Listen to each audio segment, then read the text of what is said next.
If anyone had told Amara that one day she would doubt her own best friend, she would have sworn it could never happen. But life has a way of testing even the strongest bond. Hello, dear besties. Welcome back to my platform. Good morning, afternoon, evening, depending on whenever you come across my video. It all started when her husband Daniel suddenly became distant. Late night calls, whispered conversation, quick trip outside the house to take fresh air whenever his phone rang. Amara wasn't stupid. She could feel it in her bones something was wrong. And every time she turned around, her friend Linda was somewhere close. Too close, too available, too helpful. People in the neighborhood started talking. Are you sure Linda is truly your friend? Be careful, oh, some women knows how to pretend, no. Men don't just change for a reason. Check your friend. Amara heard it all, and she began to watch both of them carefully. There were days Linda would show up at the house unexpectedly. Days Daniel would leave the room immediately she arrived. Night he would receive message and quickly drop his phone pretending nothing happened.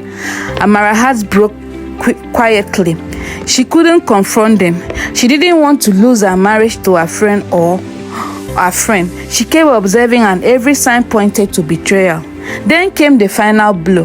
One evening, Amara borrows Daniel's power bank for a quick errand. Unknown to him, his phone was still connected to it. A notification popped up.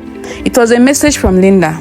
Short, suspicious, and enough to scatter a woman already drying in fear. He's on his way. Make sure she doesn't suspect anything. Amara felt her knees weaken, her chest tightened, her head buzzed. So it was true.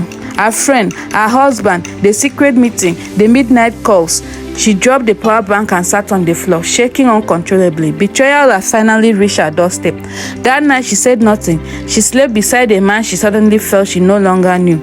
And for the first time in her life, Linda's name tasted bitter in her mouth. The next morning, Daniel asked her to dress up. He said they needed to go somewhere. He didn't explain, he didn't smile, he just insisted. Amara followed quickly, her heart beating painfully against her rib. They drove for almost an hour.